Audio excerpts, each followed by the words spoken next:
This is the Pro Wrestling Illustrated podcast. I'm your host, PWI senior writer Al Castle, joined once again by my co-host Brian Solomon. How's it going? Happy holidays. Happy holidays to you too, Al. Happy to be here in December, as I am, as everyone knows, the voice of the voiceless. Yes, there's a lot more of that coming up. We were just talking. I think this is very much going to be a one-topic episode of the podcast with the big news of CM Punk's return. But there is more. Stick around. Got a really fun conversation with a former PWI writer, editor Bob Smith, returning to the show. Had him on close to 5 years ago, episode 110. I looked it up, and great to reunite with him. I'm going to be on his podcast in a couple of weeks. We spoke for a really long time, so I don't know that we're going to get all of it here. It might end up getting split into two. We'll see. But if you are a fan of kind of the golden age of Pro Wrestling Illustrated and the Weston magazines, stick around because that's all it is. It's just, diving into that era, and it's so much fun talking about, the creation of one place you came up, Brian, as I mentioned your column about the original PWI 500 and kind of like dissecting, like, why is this guy here? And, why is this guy here? And got it from the source. I mean, what those decisions were. And Bob is pretty upfront that the first couple PWI 500s, he essentially did by himself. Yeah. So he talks a bit about the decision making in how people were ranked and how hard or not hard it was to get 500 wrestlers, and learning about, it's so fascinating because I think about all the work that goes into these rankings now, and I can't imagine, pre-YouTube, pre-internet doing it, but he has a lot to say about that. Stick around.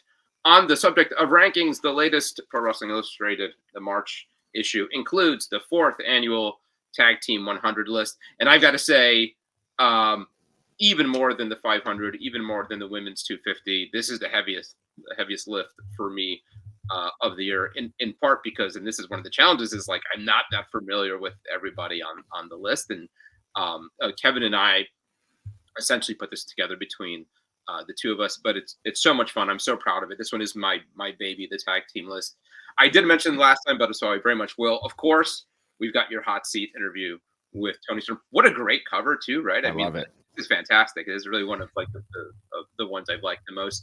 Yeah. And the color scheme, which is really neat, carries into the actual interview with. Yeah, it's all great on the inside, the black and white with the red. Yeah, I love it. I'm very, very pleased and satisfied with it. I sort of have like, I have had a handful of covers over the years, not too many, and that's not just a fact. Now, I have only been on board full time for the last 4 years, but I really cherish the cover stories that I've had, and not just PWI, but also on the Wrestler and Inside Wrestling back in the day. It always gives me a thrill, even all these years of writing about wrestling and working for WWE and everything. There's just something that's just so cool about having the cover story of Pro Wrestling Illustrated. I will never ever find that to be normal. It's just awesome. Yeah, totally agree. I think that's the right attitude. And going back to Bob, I think we're all kind of birds of the feather that like we still get a huge kick out of this after all these years. What was kind of your impression of Toni Storm? This character, very sports entertainment heavy. Did that come through in your conversation with her? Yeah, and I mean, I don't know. I guess I could pull the curtain back a little on it. I don't know how far, but she is amazing. She's a sweetheart, and I can say that as somebody who's old enough to be her dad, so I'm able to say that she's a sweetheart. But what was so cool about it was that what you see in the magazine there in the interview it's an in-character interview, and it was very much a collaborative effort. Like, she was so open to input. Like, when we spoke, it was very much about what would this character say and how would this character interact. And we talked about the origins of it, with Tony Khan and RJ City, and just that what went into it. And it was a throwback for me because I always loved doing in-character interviews back when I worked for WWE magazine. And the thing was, as I said to her back then, there were a lot of, and I'm sure now too, but there were a lot of people that were not comfortable doing that. They would just say, "Oh, just write it for me." I don't know what I would say. Me and Like Bob talk a lot about that in our yeah. interview. Yeah. Yeah, they would be like, "You know what? You probably have a better handle on this than me. You write it and then show it to me and I'll let you know." But she was totally game. And, there were times where, I would actually say like, "Oh, that's great. Why yeah, play that up. Let's do that. And Yeah. you say this and then I'll say that. That'll be perfect."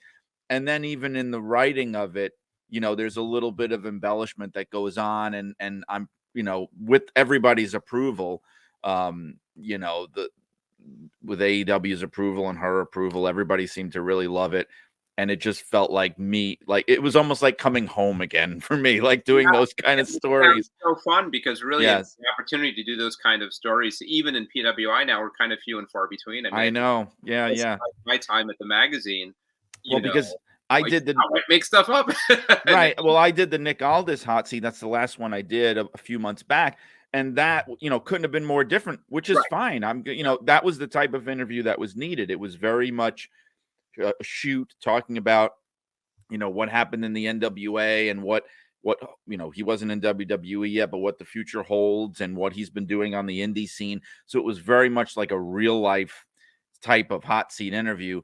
This was something different, something special. But I feel like her character right now, what she's doing in AEW, is something really special, and it Yeah. deserves that kind of treatment. Really I would was. never want to do, like she even said, the first thing she said out of the gate was like, we're not going to do an interview where I talk about how much I enjoy working with so and so, and it's not going to be that kind of thing. And I was like, good, I don't want it to be that kind of thing.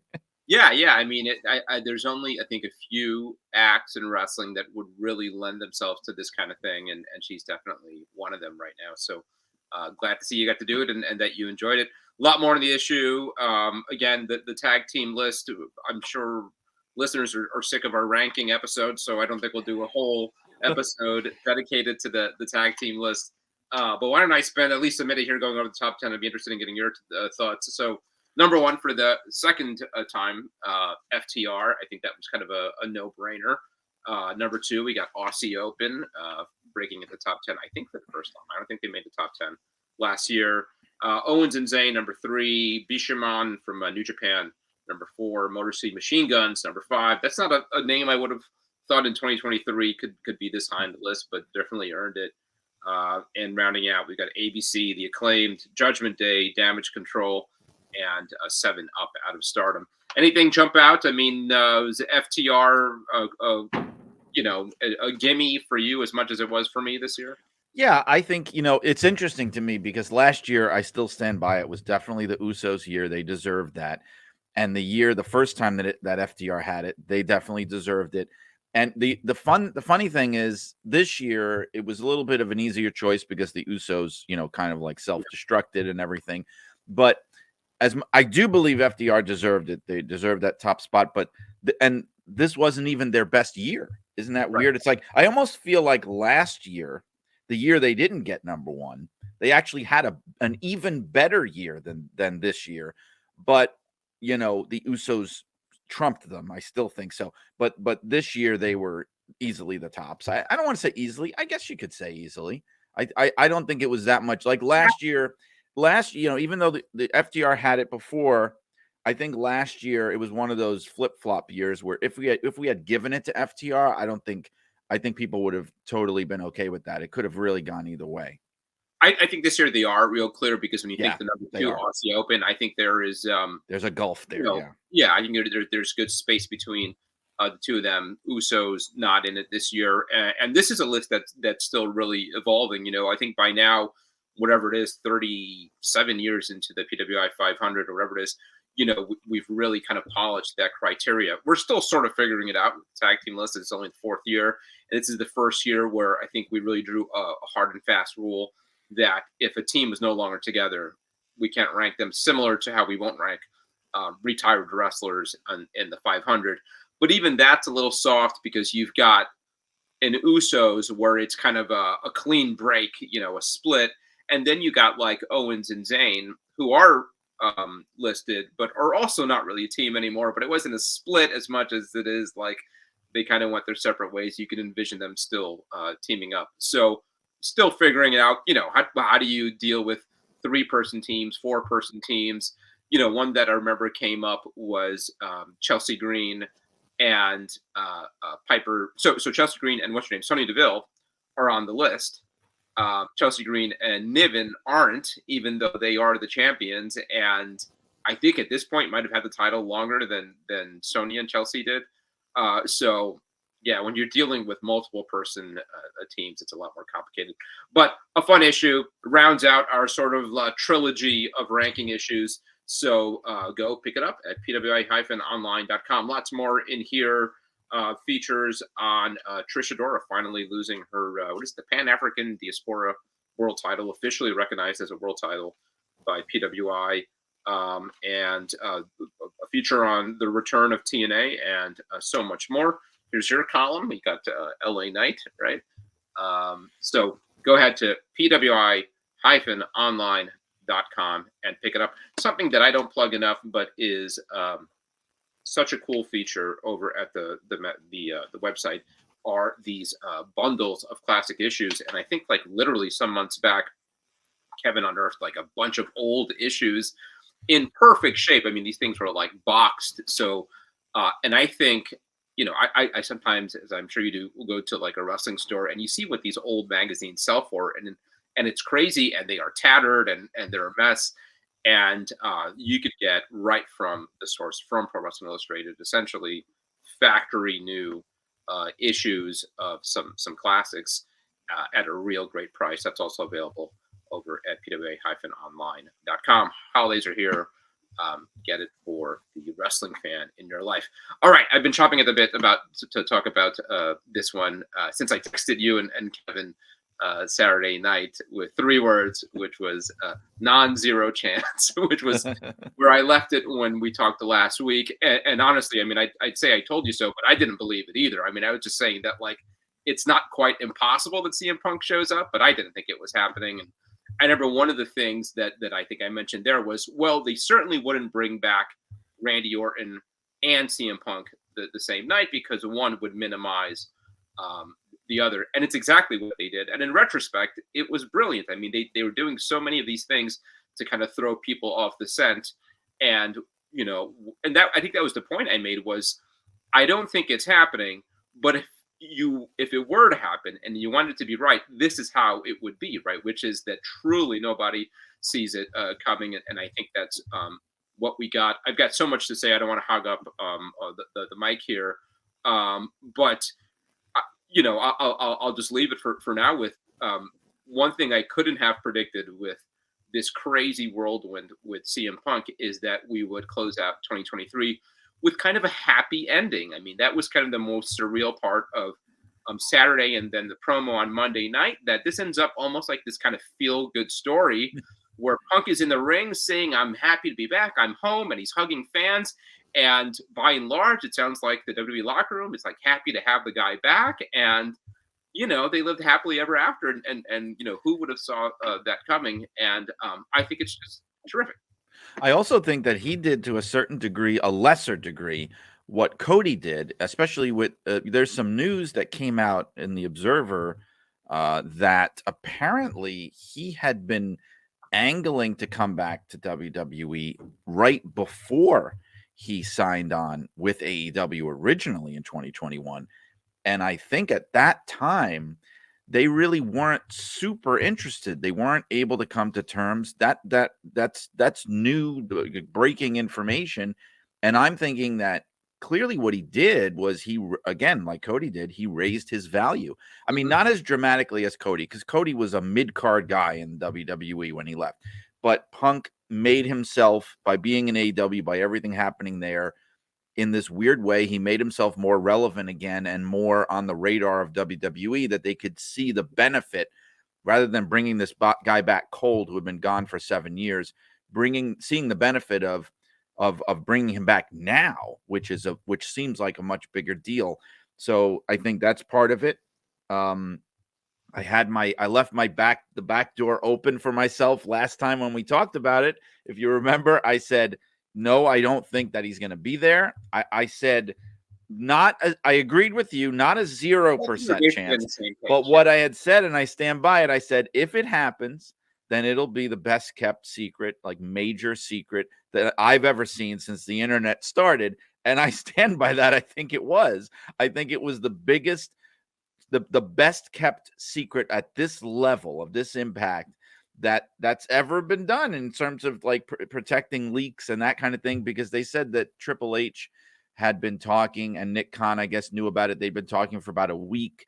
That's more than enough time for something to get out if somebody says something to the wrong person, and it was airtight. Other than, there were all those little hints that people were dropping, but I think 99% of those hints were coming from people that had no clue. They were just being cute.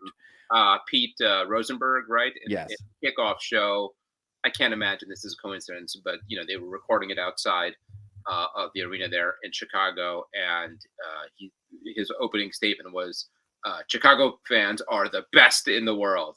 And I was like, there it is, Right. But a lot of people were doing that stuff, and I mean, I believe, according to what's been gone out there, like no one really knew until he went through the gorilla position. Like, I think they were saying that the main event participants were told right before they went out for their match. They were basically told, like, oh, by the way, after the finish, CM Punk is coming out. Like, it was something like that. And apparently, this is the difference again between the two companies. And I will say this, I know not everyone's going to agree with me. What you're seeing here, and I know you would want to get into this, but maybe I'm jumping the gun, is WWE's ability to do business in a way that AEW was just not capable of doing, because I don't think that it's lollipops and rainbows. I think, there are people over there probably who are not super thrilled, WWE. And they were even saying that some of the main event participants, when they were initially told, were not super thrilled. But the thing is, everybody kind of comes on board and they do business. So like Seth Rollins, I think we can safely say at this point, what's going on with him and Punk is a work. It's part of an angle. At first, people weren't sure because his reaction seemed so real at the Survivor Series, and it wasn't shown on television. It was captured on cell phone videos and things, which I think WWE was counting on. But I mean, that is their way. Like, they're able to get everybody in line and say, okay, we know maybe not everybody gets along, but there's money to be made here, and fans know that you and Seth have said bad things about each other back and forth, like that were legitimate criticisms. Let's build on that. And that's something that they could have and should have done with Hangman Page, with the Young Bucks, with Kenny Omega, and they just could not come together. And that's why, long story short, I think that, he made the right decision. I mean, granted, it's the only big decision right now for him to make, but this is at this stage of his career, it is absolutely beneficial to everyone that he's there now. Yeah, and that's why I'm sort of optimistic about this. And I've talked to some people over the last week, and even sort of the casual fans that I've run into, and they say, oh, where do you put the over under on whether he makes it 6 weeks or a month? Just this thought that he's so toxic that this is gonna not work out well, and I really don't think so. I mean, I'm sort of, I wouldn't like bet the house on it or anything, but I feel good about this arrangement, and I think it is, and he sort of touched on it in his promo, and Triple H kind of touched on it on his. It is, what's different here is that Punk is 10 years older, right, and not just in terms of numbers and age, but sort of like where he is in his life and that maturity level. 10 years ago, he was still a guy in his 30s, kind of ambitious to a fault, sort of like with that hyper focus on the brass ring. And I think that ambition sort of blinded him and took away his enjoyment of what he loved, pro wrestling. I think now, 10 years older, as kind of the elder statesman, the veteran, he's got a different perspective. And I think, it really worked out sort of perfectly, because I don't think he comes back to WWE were it not for the AEW experience, right, souring him so much on what wrestling is outside of WWE. And he kind of touched on it. He said it took leaving to sort of realize, the whole grass is not greener on the other side. But, the Punk of 10 years ago and even before that, I think would have been a good fit in AEW in that he was, again, young, ambitious, wants to get his stuff in, that kind of indie mentality, sort of chip on your shoulder, always sort of feeling disrespected. And so I think because of all those things, and thinking that's still the person he was, he thought he would be a good fit in AEW. He went there and I think pretty quickly learned, as did we, that it wasn't a good fit. And what was clear all along was that he didn't have a lot of respect for AEW, for the people there, for better, for worse. And maybe he wasn't professional about it. But it was clear that when he got there, for all the production value and the money in AEW, I think it became apparent to him that these aren't the real big leagues. And well, I made a comparison to WCW on that night. I did. So it was a great comparison. I tweeted something about, because it brought to mind something I'll never forget. And I heard this indirectly from other people, but something that Bobby Heenan told me about how, he always regretted going there to WCW. He always missed WWF, and it was like, he told me it was like going from the major leagues to going to play T-ball. He said he said to me, not even AAA. It's like you're going to play T-ball where they put it on a stick. And it made me think about how you would hear that back then from a lot of people, and people that did really well in WCW, because then people came back at me and they were like, well, Bobby Heenan, he had much better benefits and he made better money. And I think he did when he went to WCW. And I said, I'm not disputing that. I said, everyone that went to WCW in that era, most of them did better personally, financially. They made the best money of their career. I mean, Hogan, Hall, Nash, these people were like set for life by that. But all of them said the same thing. As much as it's helped me maybe personally, seek privately behind the scenes. If you corner me, I'm going to admit to you, yes, of course, WWF at that time is a much better run company. It's a much more professional operation. They know what they're doing. You really do feel like you're in the major leagues. It's the big time in a way that no other company is. I may have my personal reasons for leaving, but I will always secretly know that. And I think that really was the case with Punk. I think it was the case with Cody, clearly. You're going to, I think that the people, I think I've said this before, but you have to, when you go to a place like WCW or what AEW is now, you either can make your peace with it or not. So I think there are people like Daniel Bryan or Chris Jericho or, Matt Hardy, people like that, who also you would think know what Punk and Rhodes know, and other people, but they've made their, and I'm speaking for people that I it's not me, but they've made their peace with that. And they're saying, okay, yeah, but I'm cool with it. I'm doing really well here. This is I don't have to deal with Vince McMahon or whatever. Like, I have my reasons. I'm here. Yes, if you corner me, I will admit these things to you, but I am not going to raise a fuss. I'm not going to be CM Punk. I'm not going to start locker room fights or complain in a press conference. So you either make your peace with it or you don't. Yeah, and it depends what you want out of the wrestling business too, in any stage in your life. So, we talked a lot about Will Ospreay, and there's still a real big part of me that is disappointed to see him in AEW because I think he would have grown more in WWE. But I also totally get, and we talked about this last time. He's got his roots in England. His family, kids goes to school.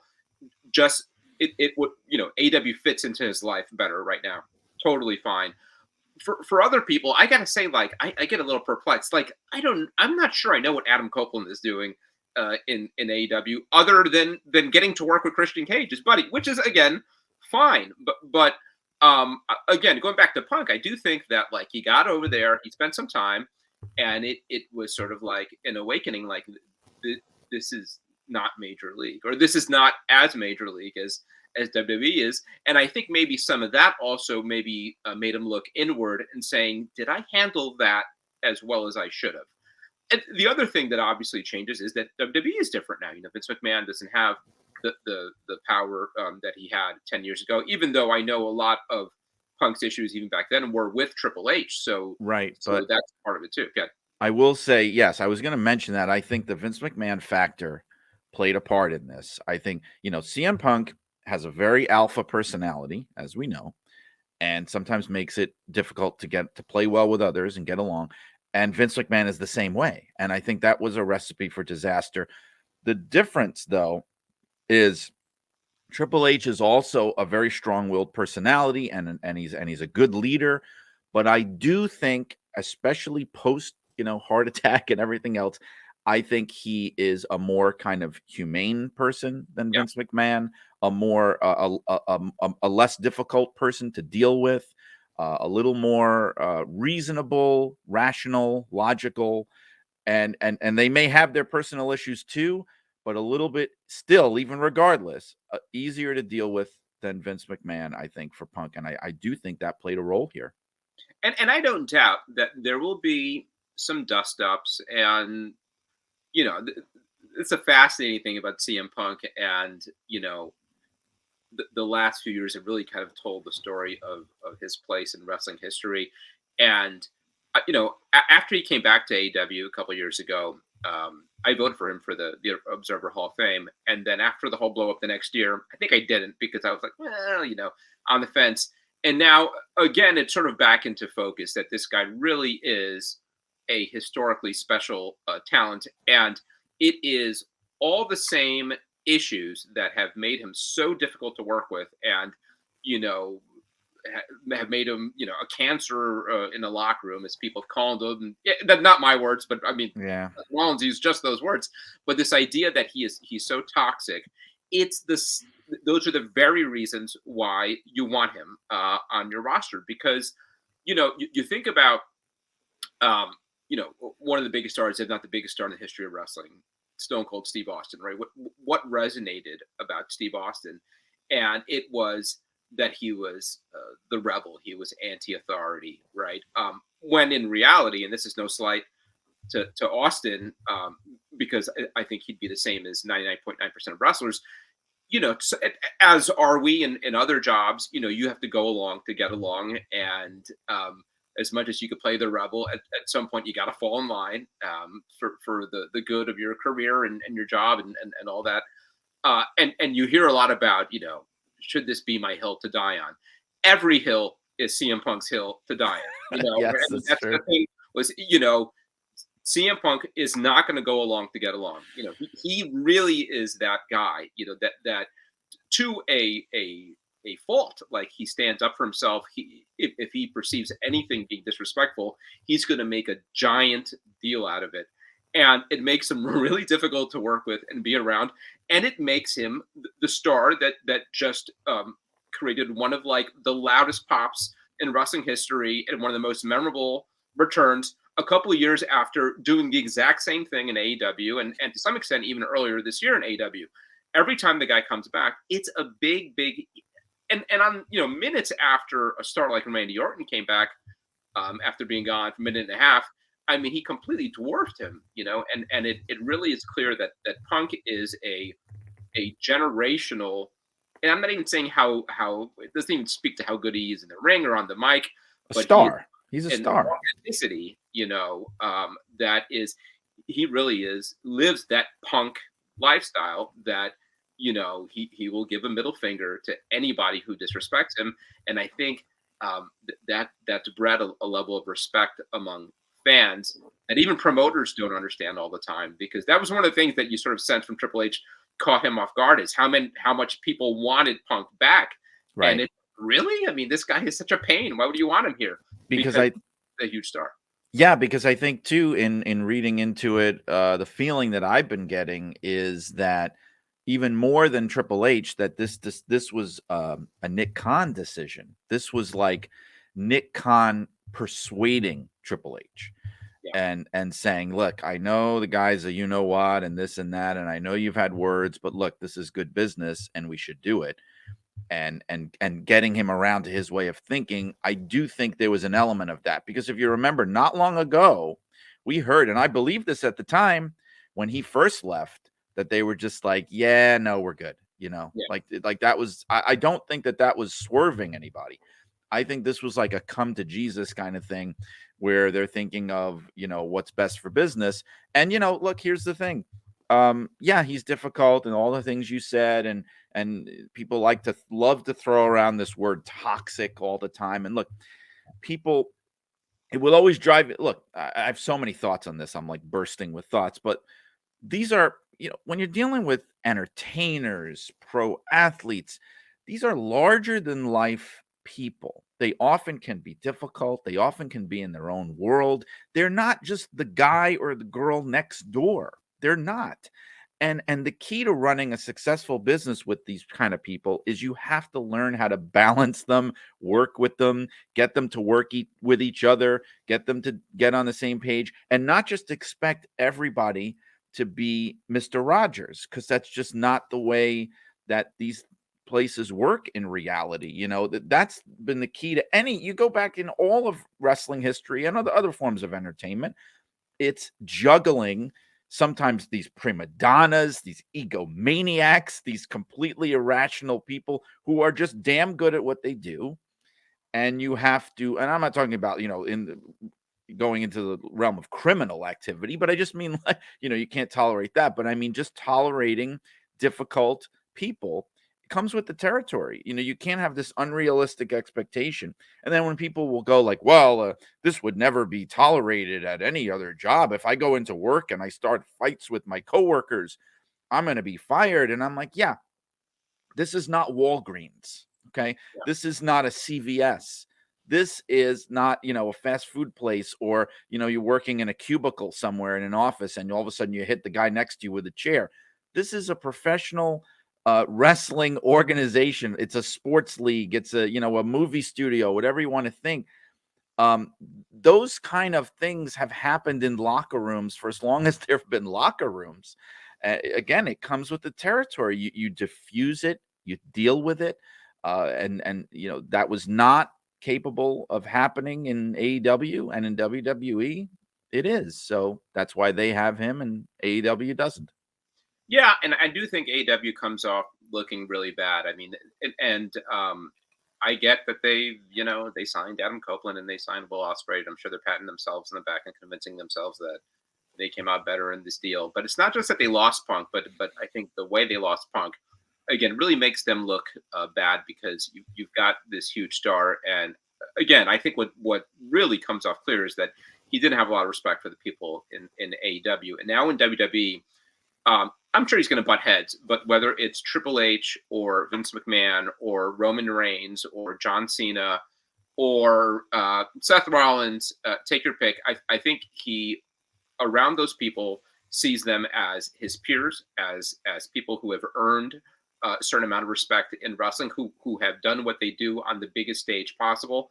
And I think not that I'm sure he got along just fine with Tony Khan, but whether it was Tony Khan, I mean, that image of Punk after winning the world title, sitting next to Tony Khan, trashing the company next to his boss, it was so telling. And whether the dust ups with the Bucks and Kenny Omega, I think he saw himself as above AEW. And we could debate whether he was right or wrong for feeling that way, but that's how he felt. And I think in some ways it was sort of mutual. That I don't know that Punk got the respect that he deserved in AEW either. That whole, and I know it's been sort of filtered through the media, and I don't know that we've got the most accurate version of what happened, but that whole episode with Jungle Boy, here you've got a wrestler who has worked on the biggest stages for 25 years, telling essentially a young boy, like, hey, maybe you don't want to put yourself through a windshield on a TV show being watched by less than 1 million people. And essentially what he got was, okay, boomer, right? And I totally get Punk feeling like, well, the hell with this place. Right. They have no respect for me. I'm not going to have respect for them.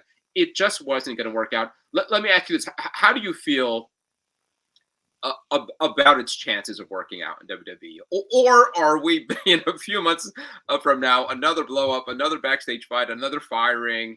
I don't think, I'm not saying it can't happen, but I don't see it happening. It would take a lot for that to happen, both because, again, I think he's got more respect for WWE, also, I think again he's in a different part of his stage in his life that I think some of the things that were really triggering to him 10 years ago wouldn't be this year. I mean, I don't see him as a guy. I always tell the story about being at that press conference at WrestleMania 29, was it the first one in MetLife, where he had such a boo boo face because he was upset that he wasn't in the main event, which was John Cena and The Rock.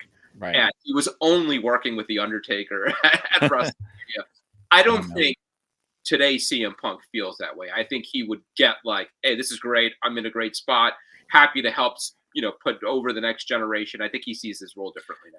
He did back then what he thought was best for him, and I support that too, because like we've said, these guys have to look out for themselves because the company's not going to do that, and that's just not the way they're run, and it can't be anyway. So you've got to stand up for your own, no matter how unpopular it makes you. I felt the same thing when Austin walked away with their, in 2002. I felt that way too. You've got to take care of yourself and do what you feel's right. But I think he was a little delusional back then. That was part of it. I think he had more issues than that, and some were legitimate gripes, but he was always pissed off, apparently, that he was never going to be treated as the guy.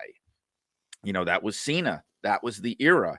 And, he had this idea in his head, which you can't get caught up in these things. He's thinking like, I'm the world champion. I've been the champion for the longest time since Hulk Hogan, and I'm still not being treated as the guy. And it's like, yeah, sometimes wrestling is like that. Yeah. Like Bob Backlund was champion for 6 years. And for most of those years, Bruno was still considered the top guy whenever he would come back. Some people would even argue Andre. And in the last year of his reign, Jimmy Snuka was a bigger deal than Backlund was, So like, sometimes that's the way it is in wrestling, and it's not like a real sport or anything. The title, if anything, he was a guy that was really elevated by having that title. So, in hindsight, you can look back and go, well, some of his demands and things, expectations were not realistic. You can't expect to be above Cena and Rock in the main event of WrestleMania.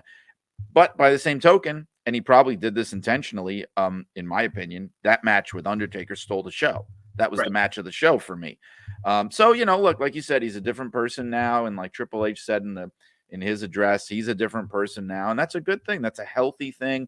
Again, it reinforces the notion, and I hate to harp on all like the anti-AEW buzzwords and things, but it reinforces that notion that this is the grown-up table and those are the kids over there. And I hate to think that way, but this is what's in front of me, And I think that betters the chances of him getting along well, because I think if for no other reason, and not that this would be the reason, but there was a thought that Punk comes back here and everybody kind of looks at him side-eyed and we don't trust this guy. Really, it's the opposite. I mean, like, this guy went to the competition and realized this place sucks, and then comes back to WWE. Of course, he's going to be welcomed with open arms. It's like, yeah, you're one of us now, right? You realize that this place is better. So I'm not surprised to hear that it's largely been harmonious backstage. I'm sure stuff is going to come up, his placement on this card or that card come WrestleMania.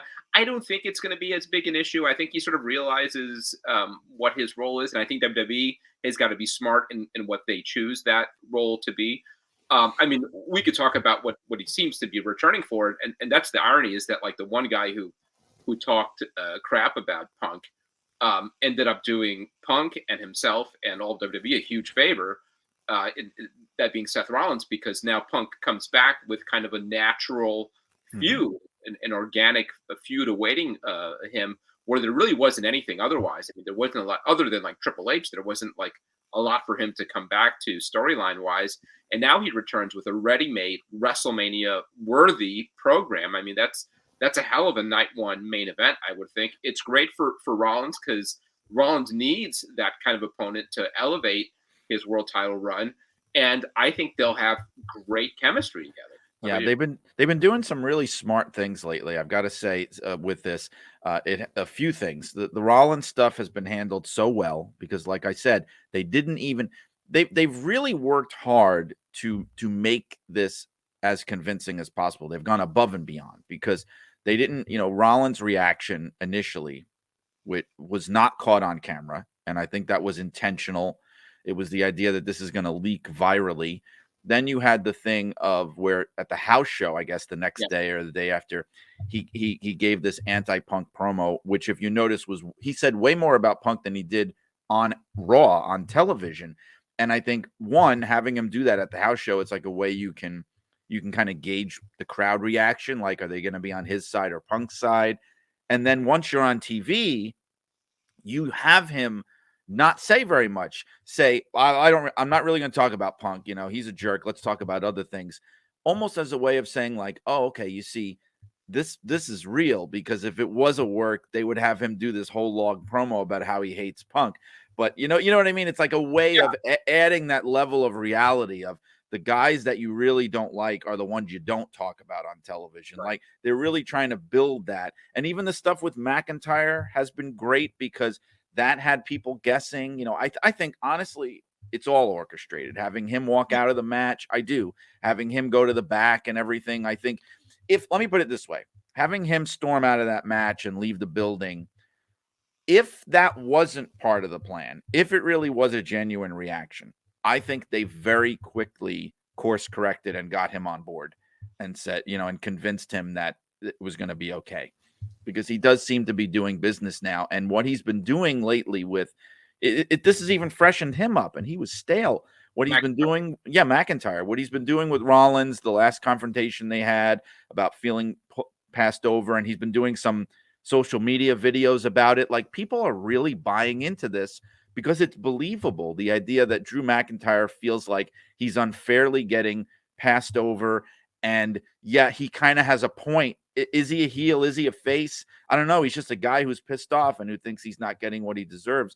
And their fans seem to really be buying into that and rallying to it. And some of them saying like, hey, this guy, has a point. I agree with what he's saying. He is getting passed over. So, I mean, like, they've been handling this whole thing really smartly and well. It's almost like they're never going to directly acknowledge AEW, but it's almost like in a weird, indirect, passive-aggressive WWE way, they're going like, see, this is how you do it. Right. This is how you do it. That's my point. And that's why I do think it's been a little more kumbaya with Punk, is I think they sort of feel like, on top of just getting back this huge star who's going to be a difference maker, this is like the ultimate F you to AEW, and they're really kind of sticking it to them.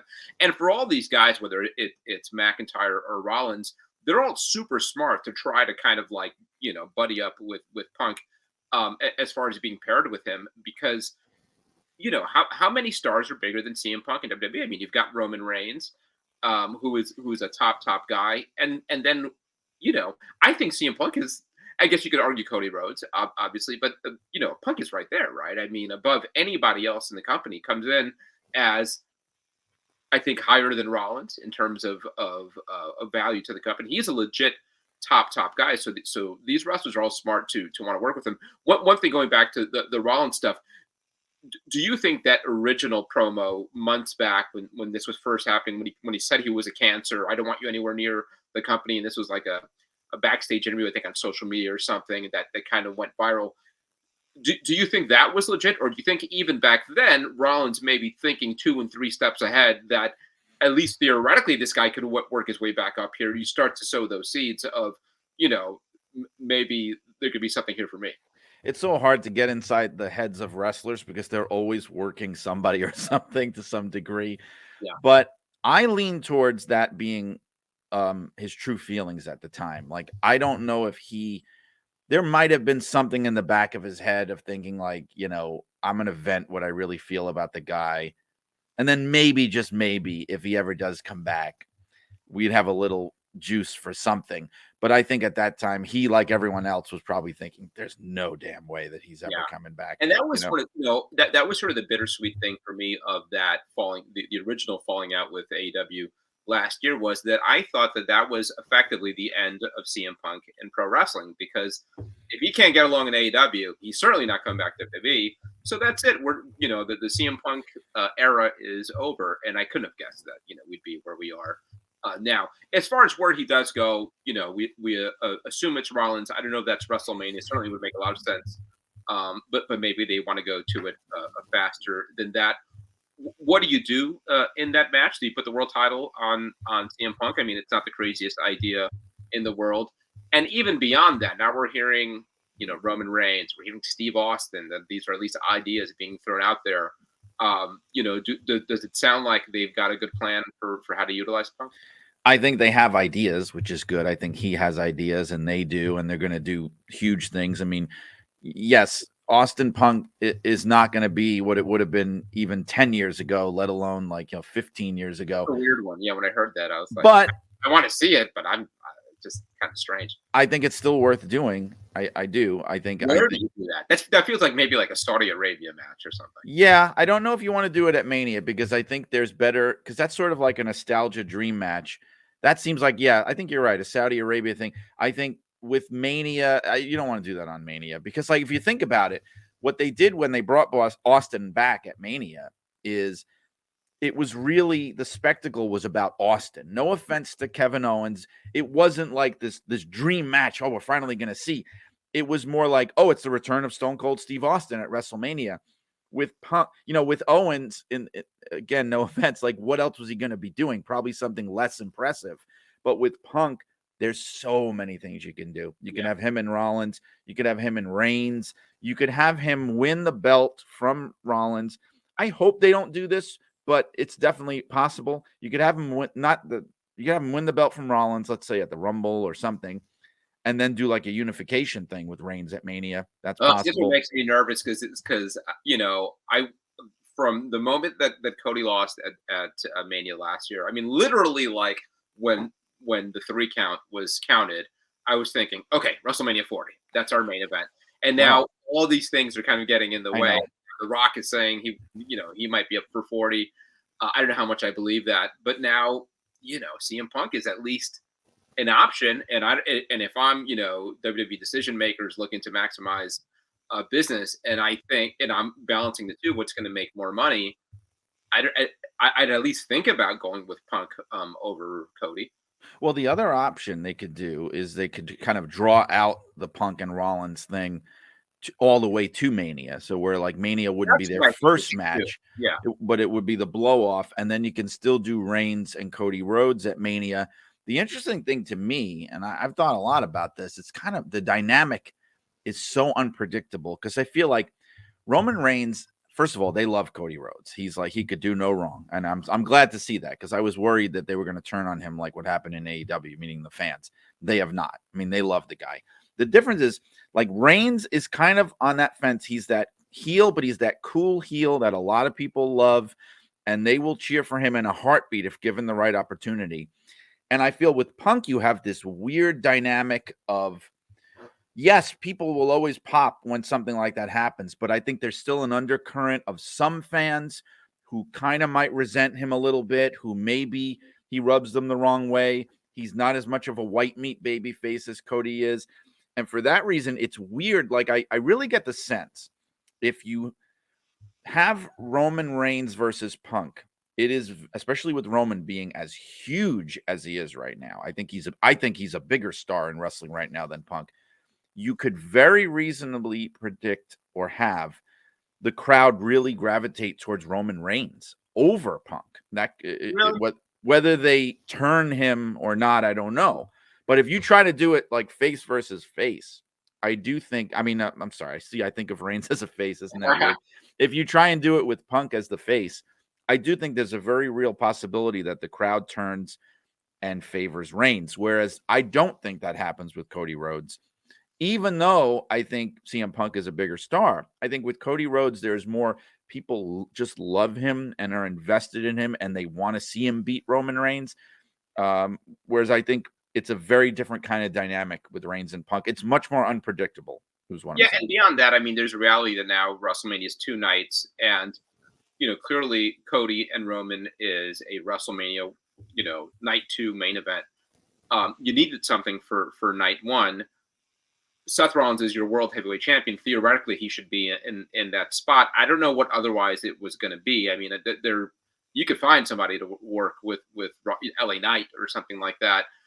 This feels a lot bigger than all that. I mean, this feels like a WrestleMania night 1 main event, and you can go either way. You could have Punk win, you could have Rollins win. I don't think there's a wrong way to go with it. I think that's a feud that you can continue for a while. So I don't know that they need to rush to. I mean, Punk and Reigns is clearly a huge match.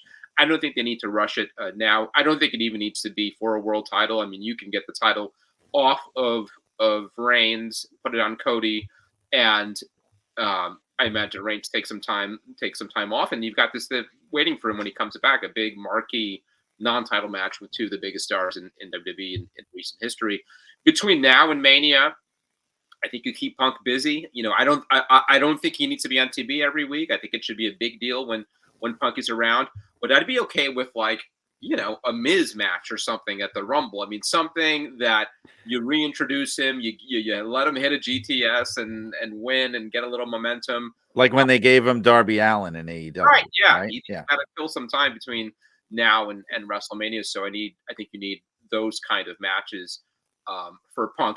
But do you assume that him now back in WWE, and again, where his mindset was 10 years ago, I want to be at the very, very top and will settle for nothing more, that he's still that guy, that he sees Roman Reigns and wants to, you know, kind of knock him off his pedestal and be the top guy, or that he is at this stage more willing to be more than a role player, but what kind of a role player? The right role being the veteran star who is going to get some wins, but is also understands that part of his role is to help create that new generation. Yes, I think in a short answer, yes. I think he's in a different place now. I think he does understand that. However, you know, I don't think he's going to look at himself as like an AJ Styles, for example, who is now like very firmly in the position of I am the legend, you know, former main eventer who is going to help other guys get over. He is not that. But I think at this stage of the game, he's definitely, I would imagine, going to be more comfortable with I'm a special attraction. You know, I'm like the Undertaker or something. I don't have to be the guy. I'm part of the team. I'm going to be in the mix. I may not be there, you know, every week, like you said, but when I'm there, it's going to mean something, and I'm going to be a very big deal, and I could be plugged into any scenario you want. Almost like a more full-time version of what they do with John Cena, although I think they beat John Cena way too much to the point where he's almost useless now. But like that type of a person, like a Brock Lesnar, you know, like that's where he's at, and I think he's probably comfortable with that. And it's also, I think, the best way to kind of like prolong his time there and his happiness there is you kind of keep him out of the day-to-day politics. You bring him back for some big matches. And otherwise, let him stay home and collect a paycheck. Other thing that I've suggested, I don't know where the interest level is, but I think he'd be a real asset to NXT and their developmental. I think he's a guy who feels like he's got a lot of knowledge to share, and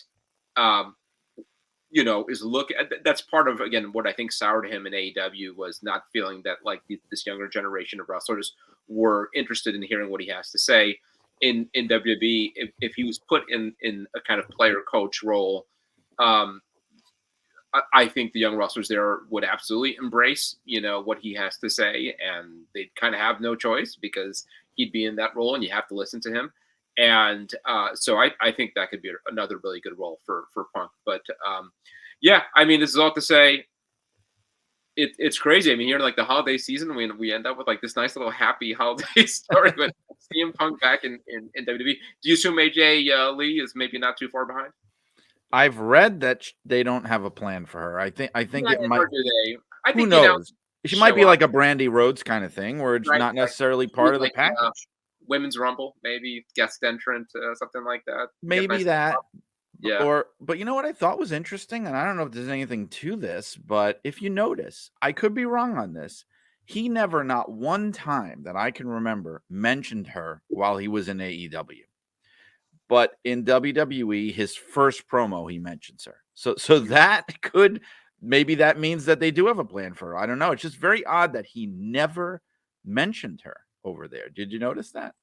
Yeah, I didn't notice that. I saw her in Heels, the show on Stars, and he had kind of like a recurring role, and then she was also on the show as a character. And for what it's worth, she seemed like she could still go in the ring, still in really good shape. So I think you get a nice little pop out of bringing her back. Paul Heyman, that was another interesting part of the promo, him bringing up Paul Heyman, and could we see those two reunited, which I think would be really fun. There really is like it's been 10 years since he's been gone. It really is a completely different WWE than the one he left. And there's just such a world of different opportunities and matchups that you think, you mentioned AJ Styles, and I was like, oh, AJ Styles and CM Punk. Yeah, absolutely. And you've also, now I think you're going to see more and more. We know that there are CM Punk loyalists in AEW. We know there are still people that are very much Cody people in AEW, like Jade Cargill was. And I think those people, as long as there's interest, those people are going to start to migrate. You saw Ricky Starks working out in Cody's gym, so which would be another great acquisition for WWE if they could do it. So absolutely. Real quick before we leave, Randy Orton comes back looking like Ryback in 2013. Any thoughts on that? What how much of a difference maker he can?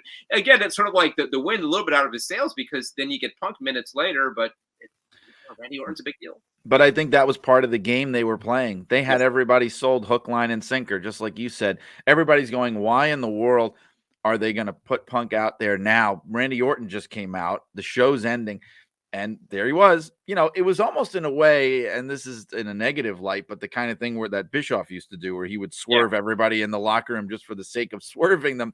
But I think in this case, it actually worked. I don't think Randy was hurt by this. Look, at this stage of his career, Randy Orton is not going to be, like the guy. I think that he's a guy in the mix. He's a major star that you can get some juice out of because he's been gone for a year and a half. People miss him. What'd you say? Funny that you bring up juice and Randy. Oh, God. Hey, listen, he's been working really hard. He's been doing a lot of cardio. He looks like the video game version of himself. People have said that too. Look, and I think part of that is making sure that he was ready, because you could not tell that was a man that was on the shelf with serious back issues and surgeries and injuries. Like he looked great out there. I got to say, and I mean, all joking aside, it's a little concerning to see him that big, because Randy has always been a lean, really fit. I mean, not always. I don't remember him looking that big. He was. Look.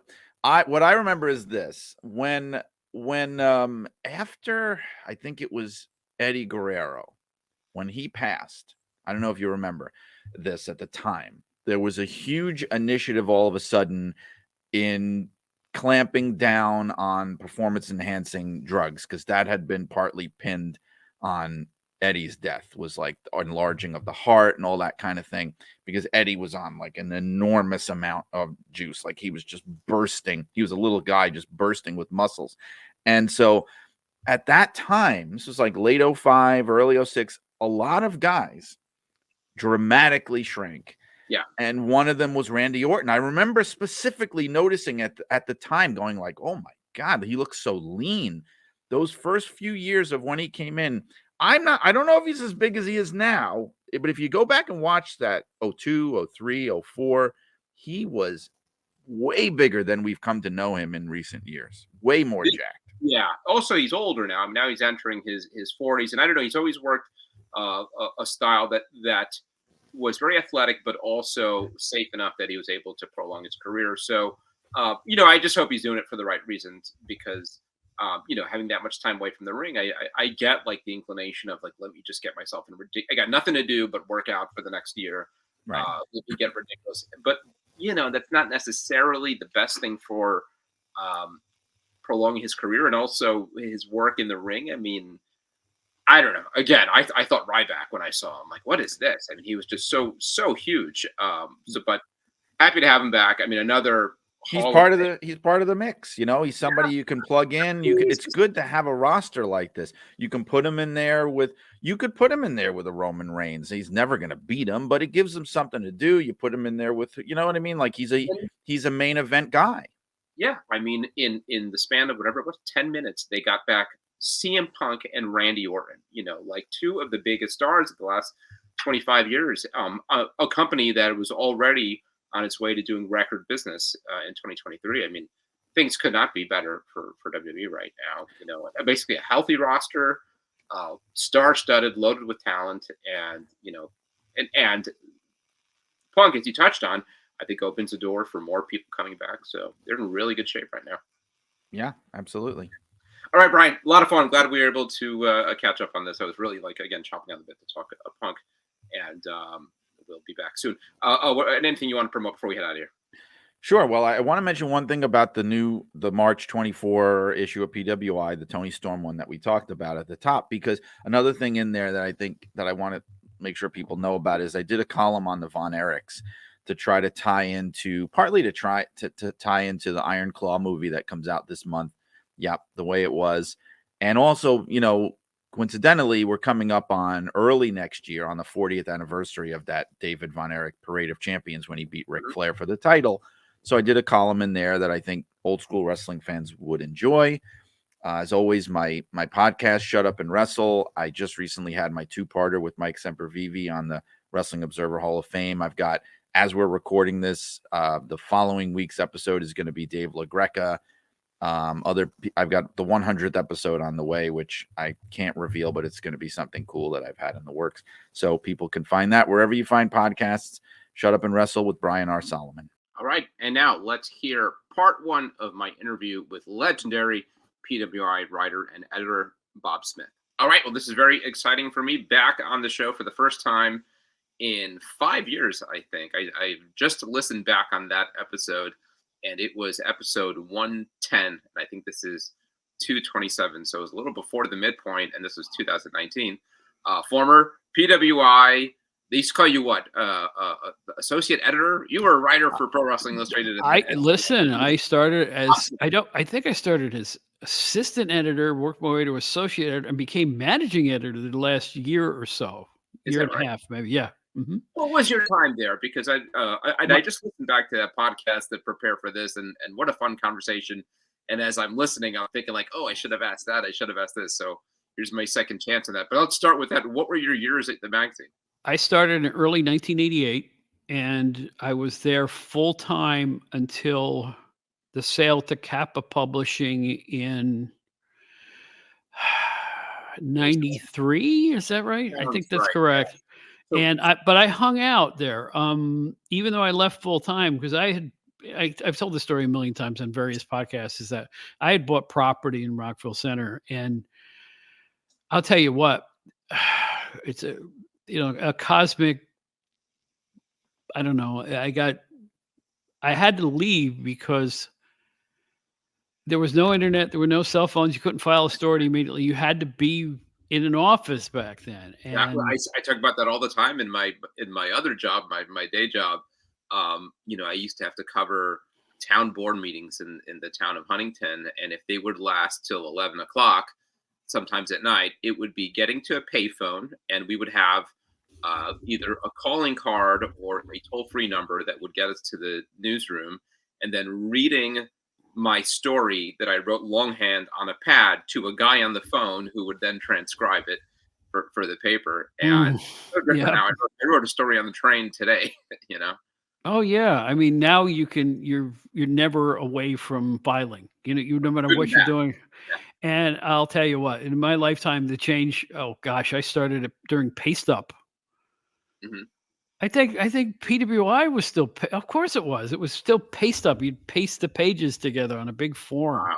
Yeah. Ken Morgan and the art crew back then. But I forget, I was veering off. I think I screwed up the point I was trying to make. But I had to leave. I just had to go. Right. But I did freelance there for about another 8 months to a year. I was still writing for them, although I wasn't on staff. They actually let me keep the keys to the office. Oh, really? And I was coming in. Have you been by there? Because have you been by there? Because I was there relatively. I think I had a doctor's appointment nearby in Rockville Center. So when I got out of the doctor's appointment, I texted Stu and I asked him what was the address, and he gave it to me. So it was just like a couple blocks walk. Mm-hmm. I walked over, took a picture in front of it. It's whatever. It's a generic office building. I think maybe it has like a chiropractor or something in there now. I will say that's one of the most brilliant moves Stanley Weston ever made. Stanley Weston owned the building originally, and he was the publisher and the owner, and he put us on the 5th floor and rented out the first 4 floors. So is this in Rockville Center or Freeport? In Rockville Center, yeah. Okay. They moved from Freeport to Rockville. Yes, he owned that building. I didn't know that. Wow. Yeah, and it was brilliant because he was making money while we were making money on the top floor. He was a shrewd, smart guy. Stanley was the old pirate. He was a very unique character, and I'm really happy that I got to know Stanley Weston. I really am. I vote for him every year in the Wrestling Observer Hall of Fame. Haven't gotten him in yet, but I will continue voting for him. I can't imagine him not being in that Hall of Fame. I know because his lineage goes back to other publishers too. So right. I would think that combine it with his PWI and London publishing years, I think he should be in there. I really do. Yeah. Not that I'm biased or anything, In preparation for this, I just reached into one of the many boxes of wrestling magazines I have and just grabbed a bunch and wanted to see how many you were in. And so when you talk about the years that you're in, it's sort of interesting to see, like, oh, he's not in this one, he is in this one, and so there is. Let me find one. Yeah. And this is June '89. Ric Flair and Ricky Steven on the cover. What else? Oh, that's a great cover right there. Yeah. No Holds Barred. This is when Zeus was. This is what got me out of wrestling briefly, was the whole Zeus thing. That turned me off for a bit until. Yeah, I could see why. I wrote either again. I want to state this, and this is the truth. Wikipedia has it wrong. Everybody else has it wrong. I wrote the first 2 PWI 500s all by my Zeus loans. was 500, right, in the original. And Zeus was 500 because he offended me too. All right. So I was like, he had no business headlining anything. And it was just, it blurred the movie and wrestling, which at that point was still getting over kayfabe. It was still a little kayfabe at that point. And I thought it was just too of a bizarre, and he couldn't work. Let's be honest. He was like a brick wall. Kind of briefly got me out of wrestling and turned me off to it. Even as kind of a young man, it was like, it was a bit too much for me that they would go in that direction. And now I look back on that stuff, and it's actually not that bad. It actually aged pretty well. No. And what brought me back into wrestling, which is another topic I want to discuss with you, I've got a whole bunch of them here, was the Ultimate Warrior winning the world title some months later. But so much I wanted to go over with you. But one thing, and I want to get to what you're doing now these days too, because when we were talking years ago, you just kind of dipped your toe back into wrestling. I think you were writing like a column for a local paper about wrestling, and I know you're back to podcasting, and you kind of, is it fair to say you're kind of all in again now? I'm into nostalgia. Yeah, same. The name of my podcast is The Outdated Wrestling Hour. We tend to look back instead of looking current. Although no matter who the guest is, it's always then versus now. We're always talking then versus now. And we complain a little bit about this. I complained about the ridiculousness of many aspects of the way it's presented now, in terms of you can't help but think it's nothing but a show, because they stretch the boundaries of credibility far too wide. And I always thought wrestling worked best when you thought you were kind of looking at a fight. You know, these guys really didn't like each other. You get lost in a good match. You still can. I'm not saying you can't. I'm just saying that the outside of the ring activities kind of make it hard to. I don't know how you could watch, let's say, Bray Wyatt be set on fire and then worry about a championship after that. You know what I'm saying? It's like when you take too much of the sports out of it, it's just a show, and you can watch a show on Netflix. You're 100% right, but it's so interesting, like the evolution of wrestling, and it's kind of also always evolving. That even the stuff that you're talking about, I hated too, and I point to 2019, 2020, maybe bleeding into 2021 as some of the worst stretch ever. Certainly for WWE, but I've got to say, and now being a fan for 40 years, whatever it's been, the last year, 2 years is some of the best WWE I've ever watched. They've really turned a corner. I don't think it's a coincidence that it coincides with Triple H, Paul Levesque kind of taking the book away from his father-in-law. I don't know how much you're watching now, but I gotta tell you, it's really, really good. I watch, and you know what? I do enjoy the athleticism. I like the presentation. It's a little noisy, but I can't help but admire what they're doing. I guess we can talk a little bit more about ring psychology during this conversation, but I like it 75%, but the 25% is always gnawing at me. The stuff that, like I say, there's way too much outside interference. There's way too much chicanery without fines or suspensions or even disqualifications. It's like you can get away with virtually anything. And another thing about current WWE that really bothers me, watch the referees sometimes. Just watch them. I know it's like asking a Three Stooges fan to watch just Larry Fine, but watch the referees. Watch what they do during 10 counts, during holds in the corner. They don't do anything anymore. It's phenomenal. The 10 counts are so long, you could go out and get coffee and some White Castles and bring them back to the ring.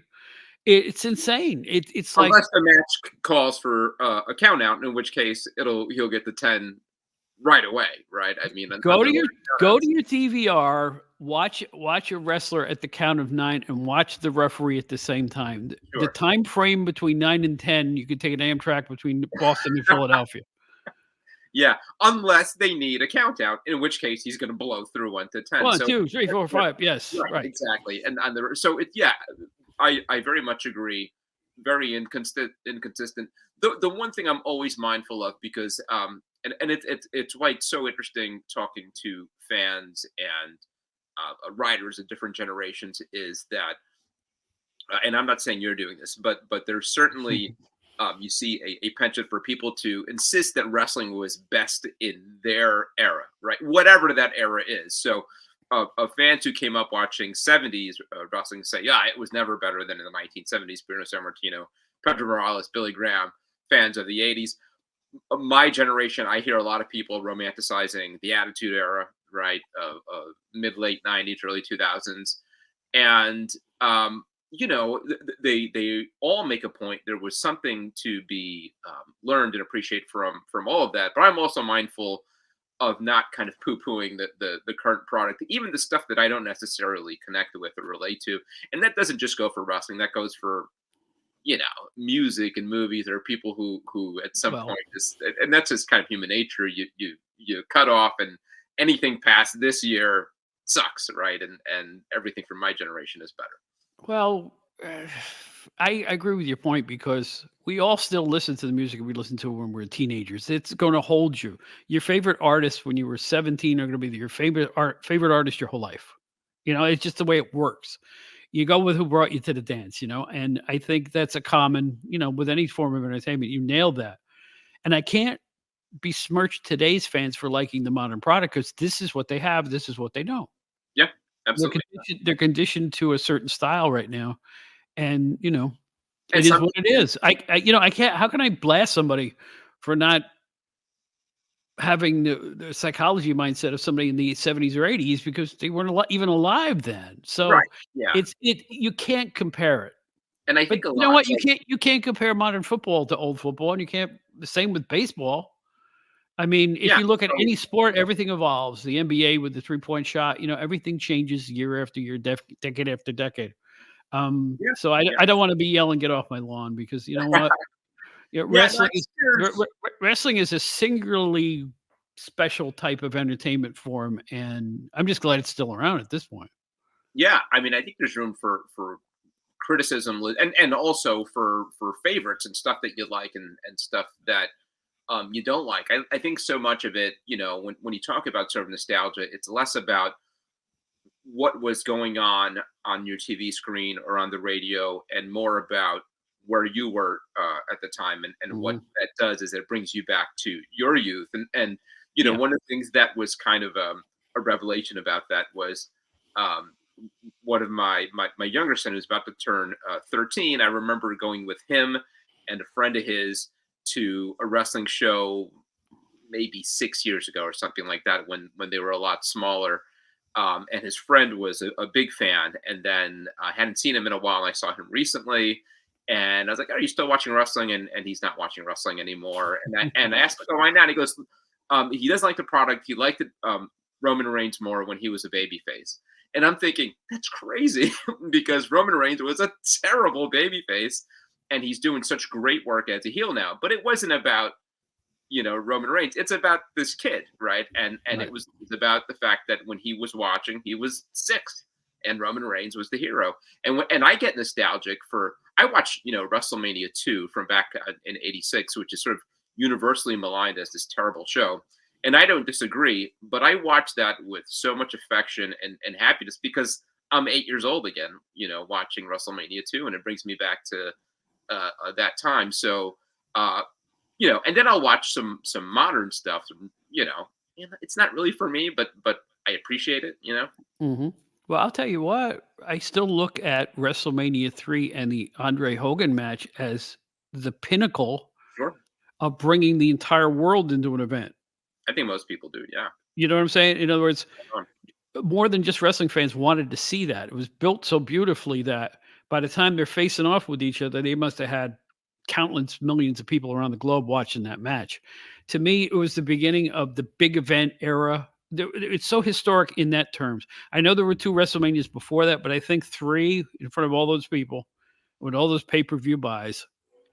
I just think it set a new precedent for what wrestling was about to become for decades after that. And that's why I consider Andre Hogan one of the most, important matches of all time. Certainly wasn't an artistic triumph. Everybody's seen the match. But it's also a little underrated. It's not as bad as No. I think people remember it. For one thing, Hogan slammed the hell out of Andre the Giant. I mean, you've seen. I remember, Lex Luger kind of sort of slamming, Yokozuna on the Intrepid, and other people kind of doing some half-hearted slams of some big guys. You couldn't do a better body slam than Hogan did to Andre the Giant in the Silverdome that night. I mean, it was beautiful. They still show it every week. And I'll tell you what, Andre's chops, they weren't holding back in that match at all. No, it's not a bad match. Yeah, I mean, for 2 guys that size, they worked really hard. Do you think anything has and I agree with you, to me that's still the high bar for everything in importance and just kind of gravitas. Has anything matched it, come close? I think a younger generation looks at Rock Hogan at Mania 18, and I was there for that, and that was really special. Rock, John Cena, and certainly audiences have been bigger since then. They played Dallas a couple times and gotten 90,000 fans. But I don't feel like anything has gotten quite there yet. Hogan Warrior, I thought was a big deal, in '90. It was at the time, but it didn't hold up historically. Yeah. You know what I'm saying? At the moment what was going on, it was considered, heck, a face versus face match was very rare at that point for any reason. Yeah. But yeah, we're waiting for that next big explosion. For a while I was putting Steamboat versus Flair. It's almost, but it's a whole different thing. It's a whole different presentation. And I don't think it captured, as much of the American psyche as, the WWF events did. They just couldn't, as good as those matches were, the wrestling purists loved them, but by the same token, did the man on the street even know what was going on? It was just the way things were promoted back then. Yeah. So now that I mentioned him, let me go right to this question because it was one that I regretted not asking you about. And again, that's what brought me back into wrestling, and it's a little bit of embarrassing for me, because credible wrestling fans aren't supposed to like the Ultimate Warrior. Everybody in PWI knows that he's my favorite wrestler ever. And for what it's worth, there are some really respected, credible wrestlers who also were big fans of the Ultimate Warrior, including Bryan Danielson of all people. But you were there at the magazines when they made that shift and they went from to Warrior, and it I think it's difficult to impress on fans who weren't alive or watching. What a big deal that was. I mean, it seemed like they were never moving away from the Hogan experiment. And since then, there have been, every several years, they kind of try to cast the new top babyface, whether it was Cena for a while or Reigns. And I remember them trying to replace Hogan with Luger. But the Warrior was kind of the first time where they said, all right, let's try this. This guy's really hot. Let's see if we could pass the ball. And one of the few magazine covers I've got see behind me is the PWI with the Warrior holding the title when, which I got signed by the Warrior. Do you what was? I don't know how much you remember, but what was the conversation back in 1990 when they made this decision, and also business-wise for you all, because Hogan was such an important part of selling magazines. Did it feel like this was the next guy, or could you see the writing on the wall that this wasn't going to work out? We hoped he was the next guy. Business-wise, he wasn't. He wasn't even close. No, he wasn't even close. He didn't sell magazines. And I'm saying that based because I was there at the time. I remember that was the point when we saw the first downward arrow, probably in the history of the magazine. Really? Hogan couldn't be replaced. Even though he was getting, that whole act was getting kind of stale. The whole Hogan, eat your vitamins, they ran out of interesting opponents. It was like it was time for something new, and I think Hogan was getting burnt out. For the reason he left for a while, I think. But in terms of what it meant to us at PWI, we kind of picked up the ball and presented the Warrior on the covers the same way we did Hogan, and didn't have the same impact. Now, I don't know if it was because the product got bad, and it did. The overall WWE product back then really started to get uneven after a while. I don't know if you remember the Jake the Snake Roberts snakebite era. You had Nails beating up Big Boss Man on TV. All at the same, really violent stuff at the same time they were trying to sell ice cream bars to kids. Yeah. It was a confusing, desperate product around 91, 92. And I'm just looking at it in terms of dollars and cents. Yeah. It was not successful, not for us anyway. And I know it couldn't have been successful for WWE because they were getting real desperate when they were put Papa Shango. Yeah. That was another weak attempt at, getting some eyes. It was frustrating because it was bad. And to have to write about this bad stuff was not very particularly edifying in terms of us wrestling fans in the office, but we went with it. The Kamalas would come in and all these other people. You remember Kamala with Hogan's head on a stick? There's a classic cover. It was just 80s. Yeah, I remember that. Yeah, that was late 80s. Yeah. This was sort of like my peak fandom was early 90s. And I don't disagree with anything that you're saying. I do think there was some good stuff in there that maybe gets forgotten. Both in work rate, you had guys like Kurt Hennig doing great work in WWF in the early 90s, and Bret Hart. Rick Rude, there were some Ted DiBiase. There were some really good workers. Even, and they brought the rocker. They brought the Rockers in, and Art Anderson and Tully Blanchard, and Rick was. So you have this, right? There were good storylines too. I mean, again, kind of buried under all the cartoonishness. There was, that Jake the Snake thing, as wacky as it got, was some compelling stuff. I mean, I watched that back now, and Macho Man tied up on the ropes with a cobra biting his arm, and everybody kind of going nuts, or the Warrior being trapped in the coffin. This is very cartoony stuff. I get it, but at, where I was, whatever, 12 years old at the time, this was compelling stuff to me. And other stuff was a little more sophisticated and also worked really well. I don't know if you remember the storyline leading up to WrestleMania 8 with Randy Savage and Ric Flair, where the Flair started putting out all these photos in WWF magazine that were essentially photoshopped photos before Photoshop was a thing of him and Miss Elizabeth together. Remember? And that was good stuff. Yeah. You didn't think so? Not so much?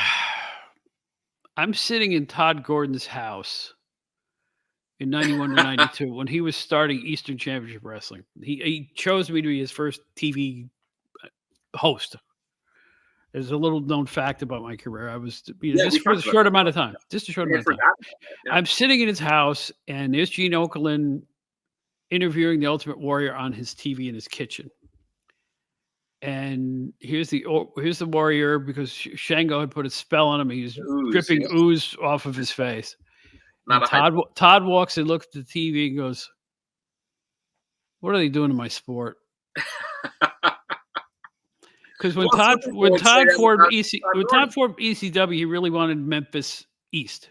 Yeah. He told me that. He says it in his book too. He wanted to be like the hard hitting, old school. I mean, they took it to extremes, so to speak, but that was the vibe in the beginning. So yeah, a lot of us were really down on all that stuff. I can't say I continue to cover it. We all continued to hype it, but just on a personal level, I don't think it was a particular high point. I mean, like you have a different perspective. You were younger. Yeah, absolutely. No, And it probably resonated a lot harder. I do think the snake bite angle was spectacular. Mm-hmm. I don't even know how they pulled it off. I don't know who came up with the idea. I mean, it was just so over the top. Yeah, it was. Yeah, and that was WWF. WCW at the time was less, and that was always their reputation, right? They were less cartoony. They had their share of cartoony stuff.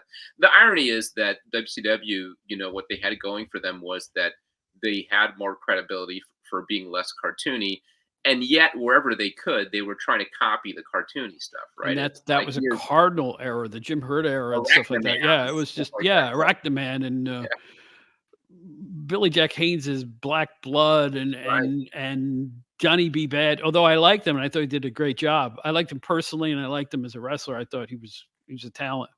But again, gimmick, one after another. The fire breaker chip, whatever that was. Everything was like just a two-name character, and it just looked like a pale imitation. Yeah. So this dovetails to another thing that I wanted to ask you about, and that is the first PWI 500, and we just wrapped up. Forget what we're up to, 37 or something like that. Mm-hmm. And my co-host Brian Solomon, I don't know if you know Brian, but he's another kind of nostalgia buff. Brian and I have exchanged podcast appearances, and he's been on mine twice. Once about his comic book, which is great, by the way. And I think Brian is spectacular as a writer. I told him I thought the Chic book was the book I've waited my whole life to read. It really was. Observer Book of the Year, and it tells just as much about the territory state in those years as it does about the Chic. It is a fantastic piece of work. I'm in awe of Brian Solomon. I think he's the best writer going today. I wish we could have all got together. It didn't work out. Yeah, I'm going to be recording with him tomorrow, but I would have loved to have him here. Maybe. But I'll just throw that 2 cents in and hype his book, because it's like I can't wait for the Gorilla Monsoon book either. I just can't wait. But he wrote in the latest PWI 500 magazine a column looking back at that first PWI 500 and kind of dissecting some of the decisions made there. And when the 500 now, and I have this, I give this speech every year going on Busted Open or what have you, promoting the 500. We take it super seriously, and there is a committee of people who hash this out. And this year was particularly difficult in that we argued for an hour before we could decide on who the number one ranked wrestler was. You were kind of on your own on that first one, right? So as far as populating the 500, right? Well, let's go back to 91. We're sitting. We used to have weekly magazine meetings. We just pull our chairs into a circle near Craig Peters' desk, and we would all discuss what was going. And Bill Apter would bring over his photos. He's got an angle on this guy. We've got photos of these people, so on and so forth. And we're talking about the ratings. Just talking about the ratings. And Stu Sachs, the publisher at that point, he goes, "Man, we should do just a ratings issue. The ratings are so popular. Sales were kind of waning." He said, "Let's do a ratings issue. Let's do something. Maybe instead of just the top 10, let's do a top 100. I said I don't know how to put this without, people think this is bold, but this is really what happened. I said, well, 100, why don't we do 500? And he goes, "Are you serious? Do you think you could do it?" And I said, "I don't think it sounds so hard." And he said, "Go ahead and do it. That'll be your job. That'll be your job for 2 weeks. You don't have to do anything else. Just do that." And I sat down and I did that for 2 years. Did it? I always assumed that it had something to do with the Fortune 500. Yeah, I think we were copying Fortune and Esquire.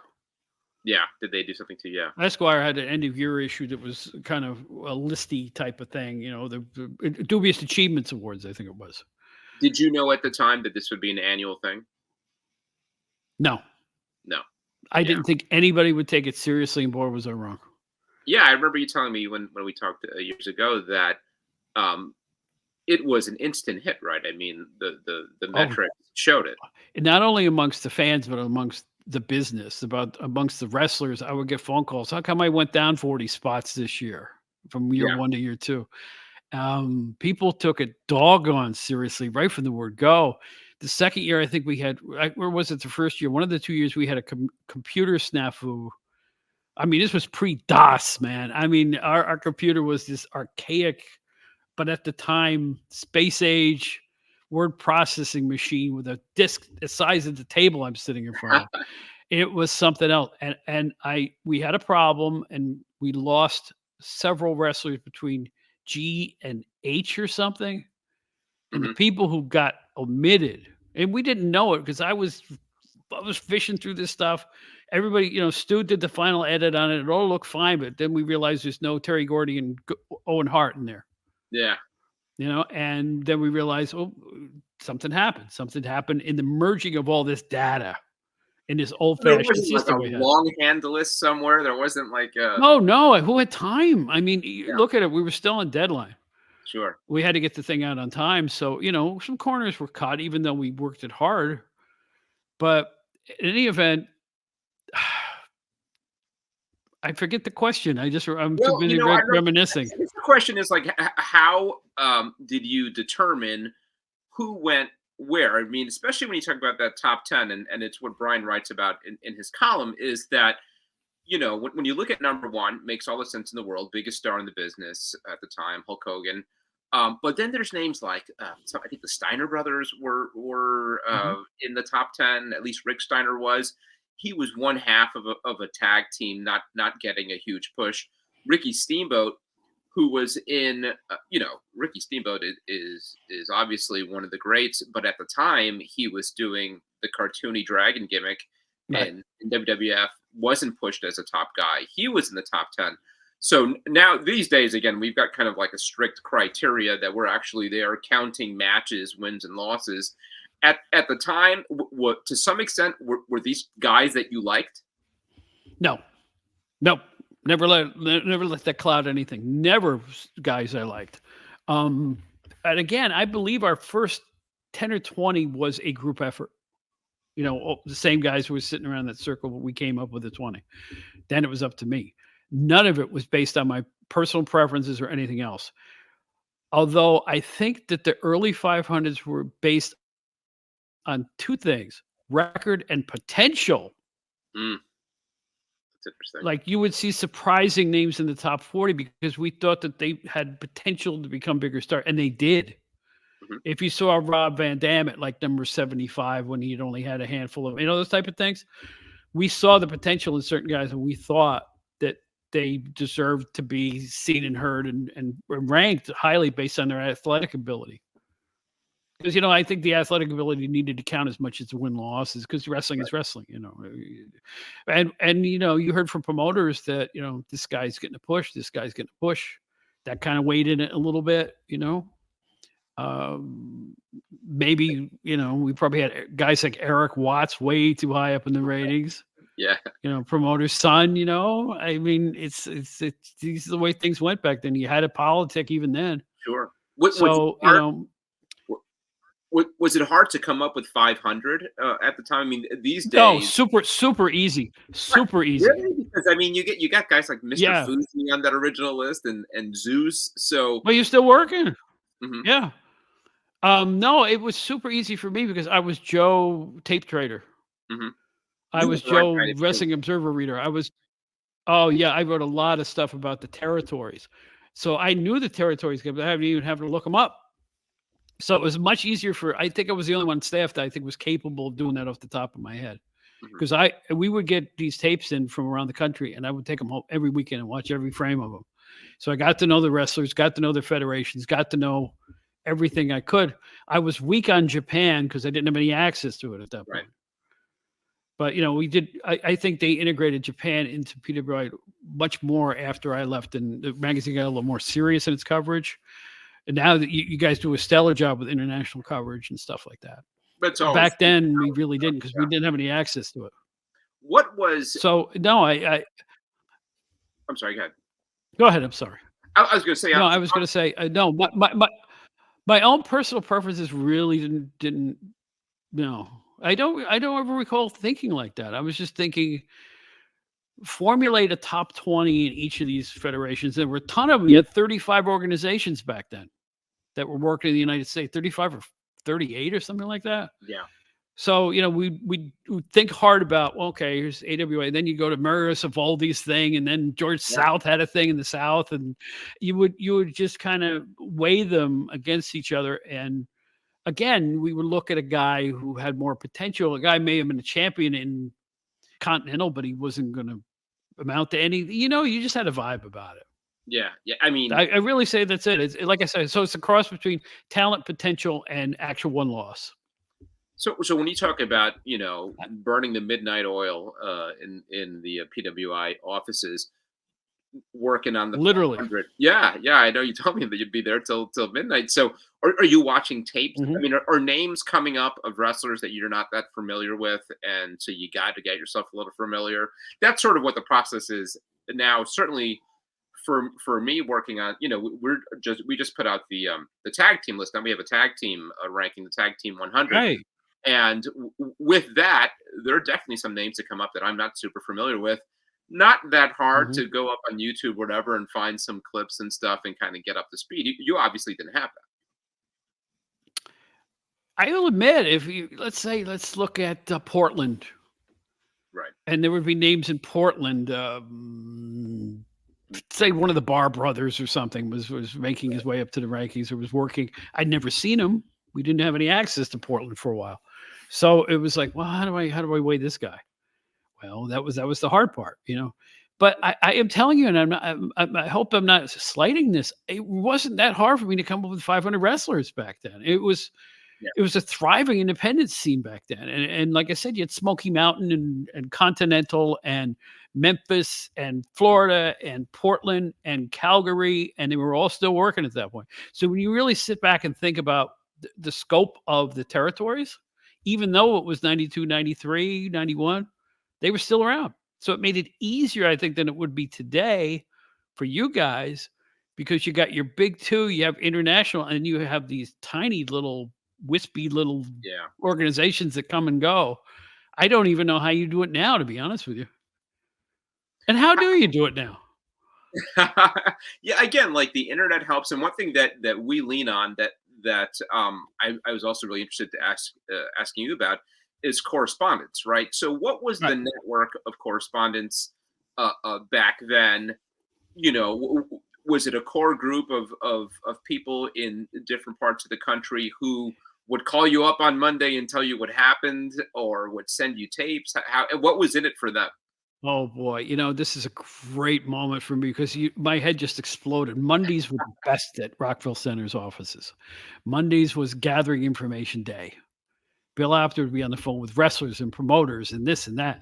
I'd be on the phone with certain organizations that we spoke to. Andy Rodriguez sat behind me, and he was calling certain organizations. Dave Rosenbaum was on the other side calling organizations. We were all gathering facts and figures about what had happened over the weekend. That's real journalism. That's reporting. It really was. It really was. Just nuts and bolts. This guy beat that guy, and they even gave us times, and it was the best day of the week was Monday, and that's the day the Observer came in.